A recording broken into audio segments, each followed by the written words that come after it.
नमस्कार, मैं अनिशा। आप देख रहे हैं देश न्यूज का खास कार्यक्रम पर्दाफाश। दर्शकों, पर्दाफाश में आज हम बात करेंगे कि आखिरकार रिलायंस जियो ने अपने रिचार्ज टैरिफ क्यों हाई कर दिए। जैसा कि आप सभी जानते हैं कि रिलायंस जियो ने टैरिफ हाई किया है और कंपनी के सभी प्लान्स महंगे हो गए हैं। सिर्फ यही नहीं, प्लान्स की कीमत बढ़ाने के अलावा कंपनी ने कुछ ऐसे प्लान्स भी बनाए हैं जिनमें अनलिमिटेड 5G डेटा का फायदा भी हटा दिया गया है।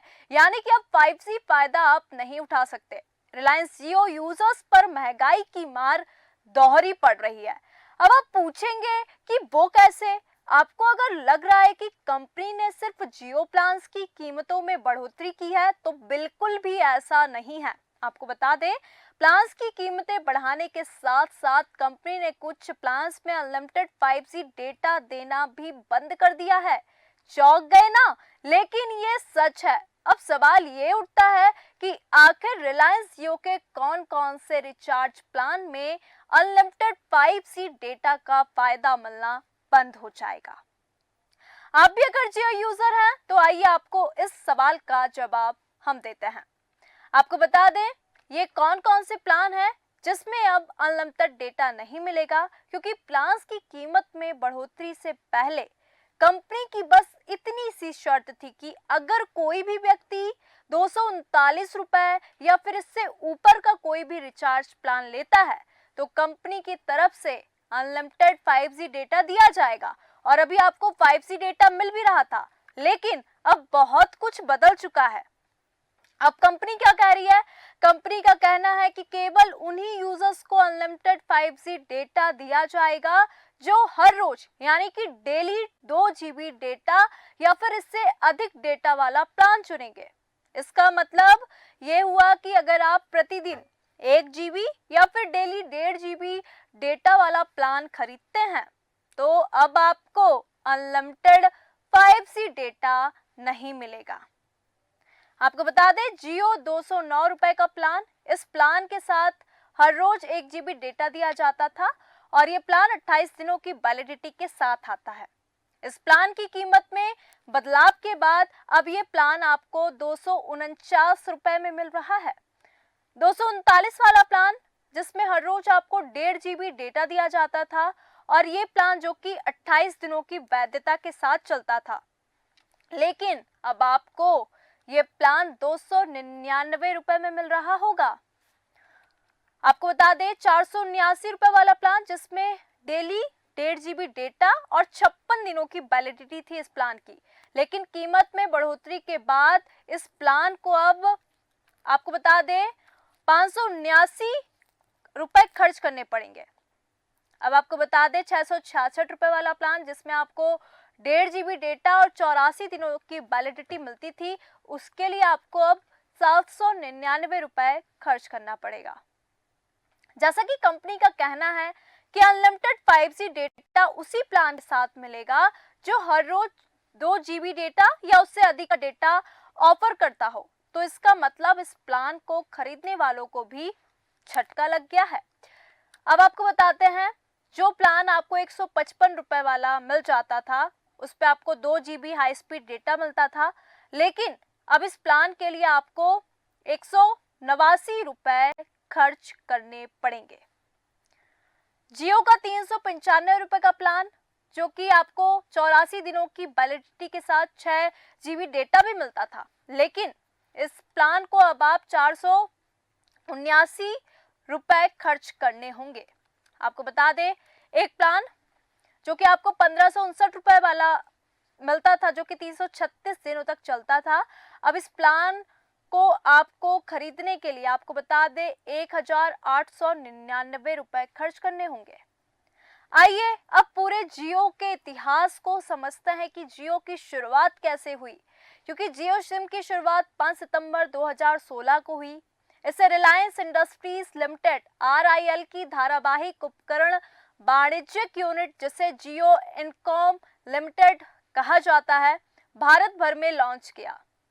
इस लॉन्च से पहले जियो ने ट्रायल ऑफर के रूप में अपनी सेवाएं दी थी, जिसमें लोगों को मुफ्त डेटा, कॉलिंग और अन्य सुविधाएं प्रदान की गई। तो जाहिर सी बात है, आप देख सकते हैं कि जियो ने पहले अपनी मार्केटिंग को बढ़ाने के लिए और कस्टमर्स को अपनी ओर आकर्षित करने के लिए ये सुविधाएं फ्री में दी। ये लॉन्च भारतीय टेलीकॉम बाजार में बड़े बदलाव का कारण बना, जिसने बाजार में सबसे अधिक सुविधाएं और सबसे कम कीमत पर प्रदान करने का वादा किया। जियो के लॉन्च के बाद भारतीय टेलीकॉम उद्योग में सशक्त प्रतिस्पर्धा आई और उपभोक्ताओं को अधिक विकल्प और सुविधाएं भी मिलने लगी। रिलायंस इंडस्ट्री लिमिटेड यानी कि RIL के चेयरमैन मुकेश अंबानी आज देश के सबसे सफल बिजनेसमैन हैं। मुकेश अंबानी जो भी कारोबार शुरू करते हैं वो सर पर दौड़ने लगता है।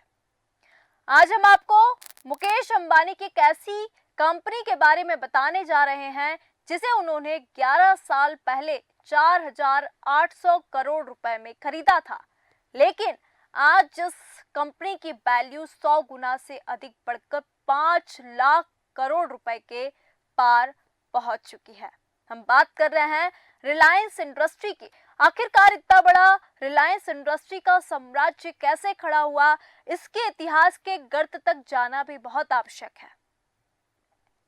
रिलायंस इंडस्ट्री की डिजिटल सब्सिडियर जियो प्लेटफॉर्म को आप अच्छी तरह से जानते हैं।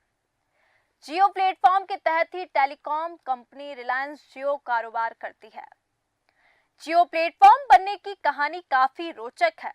इसमें रिलायंस जियो का बड़ा योगदान है। इस समय रिलायंस जियो देश की सबसे बड़ी टेलीकॉम कंपनी है। रिलायंस ने 2010 में अहमदाबाद से ये कंपनी खरीदी। मुकेश अंबानी को काफी दूरदर्शी माना जाता है। 2010 में उन्होंने 4,800 करोड़ रुपए में इन्फोटेल ब्रॉडबैंड सर्विसेज लिमिटेड नाम की एक कंपनी में 95% की हिस्सेदारी खरीदी। आपको बता दें, 4G स्पेक्ट्रम की नीलामी हुई। इसमें इन्फोटेल ब्रॉडबैंड को देश के सभी 22 टेलीकॉम सर्किल के लिए ब्रॉडबैंड स्पेक्ट्रम मिला।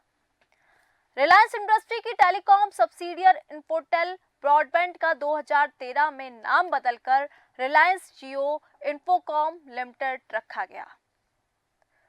2015 में लॉन्चिंग की घोषणा हुई, क्योंकि जून 2015 में रिलायंस जियो ने वर्ष के अंत तक पूरे देश में अपनी सेवाएं लॉन्च करने की घोषणा की, लेकिन 4 महीने बाद ही कंपनी ने इन सेवाओं की लॉन्चिंग को वित्त वर्ष 2016-17 तक के लिए टाल दिया। रिलायंस जियो ने 27 दिसंबर 2015 को कर्मचारियों के लिए 4 सेवा लॉन्च की।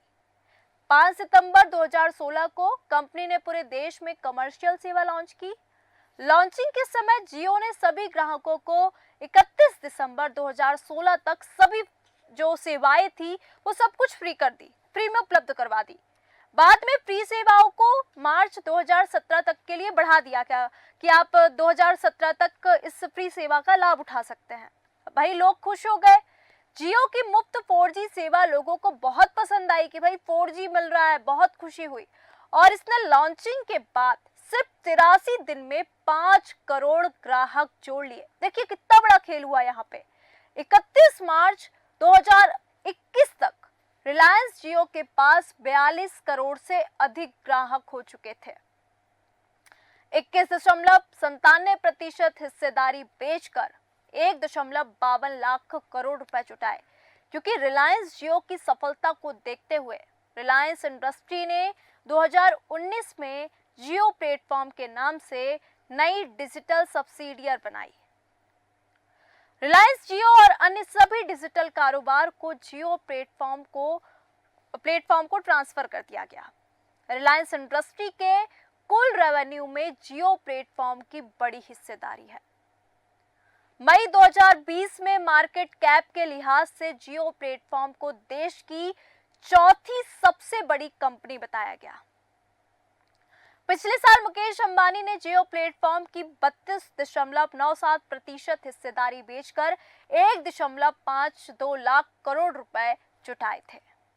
यह हिस्सेदारी 5.15 लाख करोड़ की वैल्यूएशन पर बेची गई। अब जियो प्लेटफॉर्म में मुकेश अंबानी की 67.3% हिस्सेदारी है, क्योंकि जियो प्लेटफॉर्म में मुकेश अंबानी की कुल 67.3% हिस्सेदारी और जियो प्लेटफॉर्म की बाकी हिस्सेदारी strategic partners, private equity firm और सॉवरेन वेल्थ फंड के पास है। स्ट्रैटेजिक पार्टनर्स में फेसबुक की कंपनी जुड्डू होल्डिंग्स, गूगल की पेरेंट कंपनी अल्फाबेट एक और इंटेल कॉर्पोरेशन शामिल है। मुकेश अंबानी के बाद फेसबुक और गूगल ही जियो प्लेटफॉर्म के साझेदारी हैं।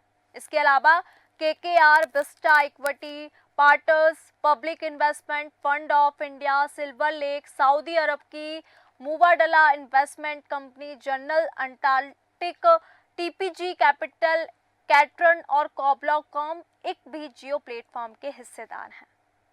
महज 500 रुपए और 3 कुर्सी वाले एक दफ्तर से उन्होंने देश की सबसे बड़ी कंपनी रिलायंस की नींव रखी। अब हम बात कर रहे हैं धीरू भाई अंबानी की, जिन्होंने इस रिलायंस का साम्राज्य खड़ा किया। भले ही उनके पास पैसा ना हो, लेकिन उनके भीतर कारोबार की समझ थी। वो मिट्टी से भी पैसा कमाने का हुनर जानते थे। धीरूभाई अंबानी का जन्म 28 दिसंबर 1933 को गुजरात के छोटे से कस्बे में हुआ। उनके पिता एक साधारण टीचर थे, तो वहीं मां हाउसवाइफ। 5 भाई बहन के साथ पूरा परिवार 2 कमरे के घर में रहता था। अब परिवार की आर्थिक मदद के लिए धीरूभाई अंबानी गठिया बेचने का काम करने लगे। वो गिरनार की पहाड़ियों के पास गाठिया बेचा करते थे। उससे 2 कमाई होती थी। जो भी कमाई होती थी वो अपनी मां को सौंप देते थे। 10वीं पास करने के बाद साल 1949 में अपने भाई रमणी कलाल के पास यमन चले गए। वहां उन्हें एक पेट्रोल पंप पर नौकरी मिल गई। 300 रुपए की सैलरी पर उन्हें पहली नौकरी मिली, लेकिन उनके काम और मेहनत को देखकर पेट्रोल पंप मालिक ने उन्हें मैनेजर बना दिया। अब धीरू भाई का मन नौकरी में बिल्कुल नहीं लगा। वो हमेशा से कारोबार करना चाहते थे, कुछ बड़ा करना चाहते थे, और जो भी सेविंग बचती थी, आपको बता दें उनके पास जो भी सेविंग बची वो उसको लेकर अपने देश लौट आए और 500 रुपए के साथ वो मुंबई पहुंच गए। उन्होंने अपने चचेरे भाई चंपकलाल दिमानी की मदद से रिलायंस कमर्शियल कॉर्पोरेशन कंपनी की शुरुआत की। कारोबार की समझ तो उनके पास पहले से थी। अपनी कंपनी की मदद से उन्होंने पश्चिम देशों में अदरक, हल्दी और अन्य मसाले बेचना शुरू किया। कारोबार में धीरूभाई अंबानी की एंट्री हो चुकी। उन्हें बाजार और मांग की अच्छी जानकारी थी। वो समझ चुके थे कि आने वाले दिनों में पॉलिएस्टर कपड़ों की जो डिमांड है वो बढ़ने वाली है।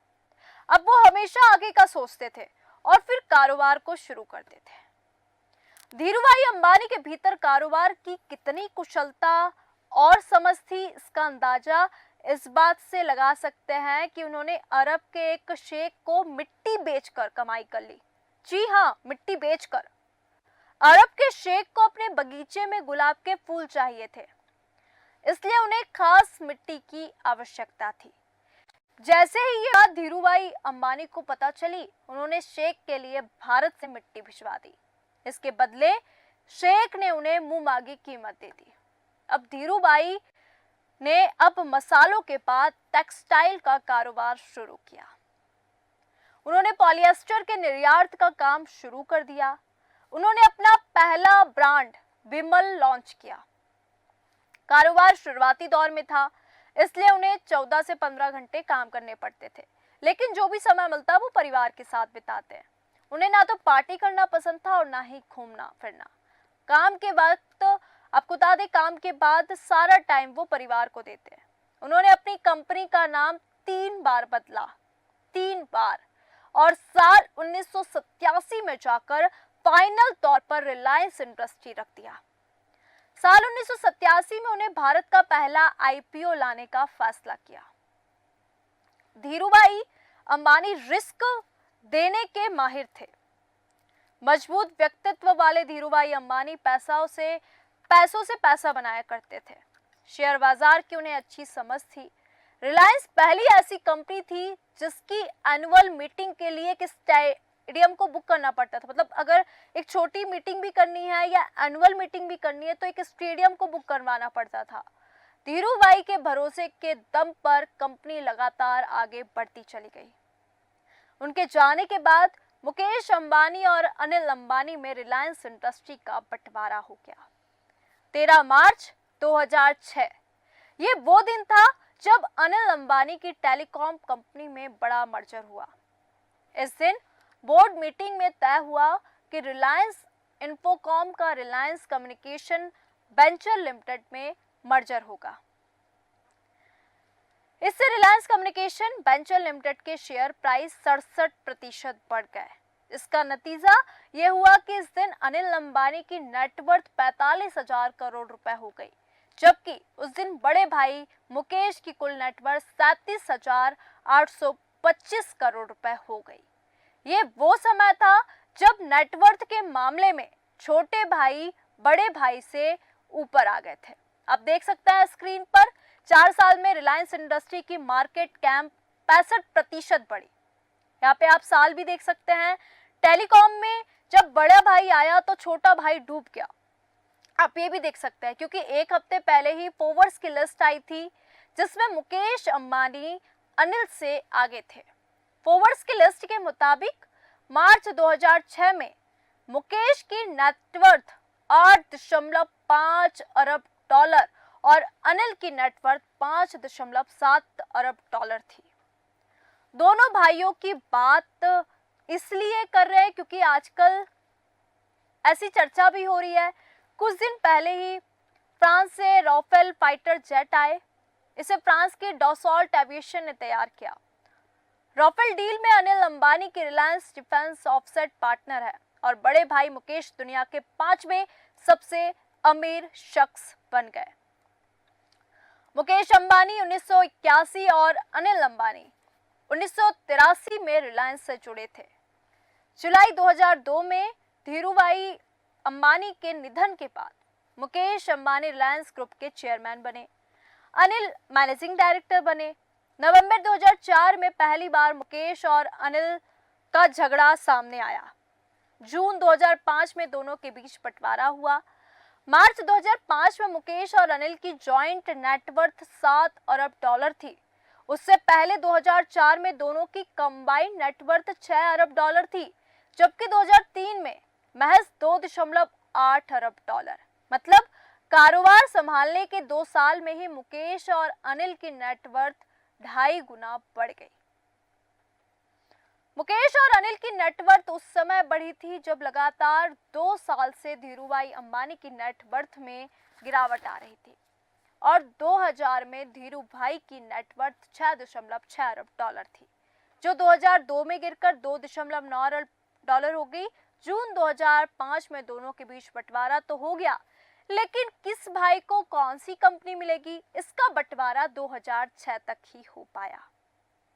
बंटवारे के बाद मुकेश अंबानी के हिस्से में पेट्रोकेमिकल के कारोबार Reliance industry, Indian petrochemicals Corp limited, Reliance petroleum, Reliance industrial infrastructure limited जैसी कंपनियां आई। छोटे भाई ने अनिल धीरूभाई अंबानी ग्रुप बनाया। इसमें RCom, Reliance Capital, Reliance Energy, Reliance Natural Resources जैसी कंपनियां थी। रिलायंस ग्रुप का बंटवारा होने से पहले तक मार्च 2005 में मुकेश और अनिल की जॉइंट नेटवर्थ 7 अरब डॉलर थी। उसके बाद 2006 से लेकर 2008 तक दोनों भाइयों की नेटवर्थ में अधिक अंतर देखने को नहीं मिला, लेकिन दुनिया भर के अमीरों की संपत्ति में गिरावट दर्ज की गई 2009 में। मुकेश और अनिल अंबानी की संपत्ति में भी बड़ा फर्क यहीं से आना शुरू हुआ। एक तरफ अरबपतियों के लिस्ट में अनिल की रैंकिंग गिरती गई और मुकेश की रैंकिंग बढ़ती गई। 2008 में मुकेश 5वें और अनिल 6वें नंबर पर थे, लेकिन अब अनिल अंबानी तो अरबपतियों की लिस्ट से ही बाहर हो गए। 2006 से लेकर अब तक मुकेश अंबानी की नेटवर्थ में 9 गुना से अधिक का इजाफा हुआ, जबकि फरवरी 2020 में ब्रिटेन की एक कोर्ट में अनिल कह चुके थे कि उनकी नेटवर्थ जीरो है और वो दिवालिया हो चुके हैं। 2002 का समय था, उस समय दोनों भाई साथ थे, धीरूभाई अंबानी भी थे। उस समय रिलायंस ग्रुप ने रिलायंस इंफोकॉम से टेलीकॉम इंडस्ट्री में कदम रखा। उस समय फोन पर बात करना महंगा होता था। उस समय रिलायंस ने सस्ते दामों में ग्राहकों को वॉइस कॉलिंग की सुविधा दी। कंपनी ने स्लोगन दिया, कर लो दुनिया मुट्ठी में। लो भाई, अब हो गई दुनिया मुट्ठी में। अब तो रिचार्ज प्लान बढ़ गए ना। तो जो उनका स्लोगन था, जिस स्लोगन से उन्होंने, धीरूभाई अंबानी ने रिलायंस की शुरुआत की, उनका एक स्लोगन था कि कर लो दुनिया मुट्ठी में। तो आज 140 करोड़ जनता मुट्ठी में और सबसे ज्यादा मध्यम वर्गीय इस चीज से प्रभावित हुआ है कि जो उनके टैरिफ प्लान थे, उन्होंने पहले सोचा मार्केटिंग बढ़ानी है, कस्टमर को अपनी तरफ करना है, तो जियो सिम फ्री में बांट दी। अब जियो सिम के रिचार्ज बढ़ा दिए। धीरूभाई की मौत के बाद रिलायंस इंफोकॉम छोटे भाई अनिल के हिस्से में आ गई। ये वो समय था जब मोबाइल फोन का मार्केट तेजी से बढ़ रहा था, लेकिन दोनों भाइयों के बीच एक समझौता हुआ और वो समझौता ये था कि मुकेश ऐसा कोई बिजनेस शुरू नहीं करेंगे जिससे अनिल को नुकसान हो। 2010 में समझौता खत्म हुआ और अनिल को नुकसान हो गया, क्योंकि 2010 में ही रिलायंस इंडस्ट्री ने 4,800 करोड़ रुपए में इन्फोटेल ब्रॉडबैंड सर्विस लिमिटेड की 95% हिस्सेदारी खरीद ली। आईबीएसएल देश की पहली और इकलौती कंपनी थी जिसने देश के सभी 22 जोन में 4G ब्रॉडबैंड स्पेक्ट्रम फैला दिया था। बाद में इसी का नाम ही रिलायंस जियो पड़ा। 5 सितंबर 2016 को मुकेश अंबानी ने रिलायंस जियो लॉन्च कर दिया। शुरुआत में कंपनी ने 6 महीने तक 4G डेटा और वॉइस कॉलिंग एकदम फ्री दी। इसका नतीजा ये हुआ कि रिलायंस जियो तेजी से बढ़ने लगी और telecom regulatory authority of India यानी कि ट्राई के आंकड़ों के मुताबिक सितंबर 2016 में रिलायंस जियो के पास 1.5 करोड़ से अधिक ग्राहक आ चुके हैं। इस समय तक छोटे भाई अनिल के रिलायंस इंफोकॉम कंपनी का मार्केट शेयर भी 8% से अधिक था। जैसे जैसे समय बीतता गया, प्राइस वॉर की वजह से अनिल की कंपनी के ग्राहक घटते गए और मुकेश की कंपनी के ग्राहक बढ़ते गए। अप्रैल 2020 तक जियो के पास 38 करोड़ से अधिक ग्राहक थे, जबकि रिलायंस के ग्राहकों की संख्या अब 18,000 ही रह गई थी और रिलायंस इंडस्ट्री की कंपनी की मार्केट कैप 12 लाख करोड़ रुपए से अधिक हो गए। तो भाई जियो ने इस वक्त बवाल मचा रखा है। आखिरकार क्यों महंगे हुए मोबाइल प्लान? क्योंकि यूजर्स पर महंगाई की इस बार दोहरी मार पड़ी है। जियो ने लगातार एक और झटका दिया है और ग्राहकों की जेब पर इसका सीधा असर पड़ा है और गरीबों पर बढ़ती है महंगाई का प्रभाव बढ़ता जा रहा है लगातार। और रिलायंस का जो विशाल साम्राज्य था, आखिरकार क्यों जियो के प्लान्स महंगे हुए, इसके पीछे की पूरी कहानी क्या थी, रिलायंस ग्रुप का इतना बड़ा विशाल साम्राज्य था, ये सब आज हमने पर्दाफाश में जाना। तो दर्शकों, आज के खास कार्यक्रम पर्दाफाश में इतना ही। मुझे दीजिए इजाजत। नमस्कार।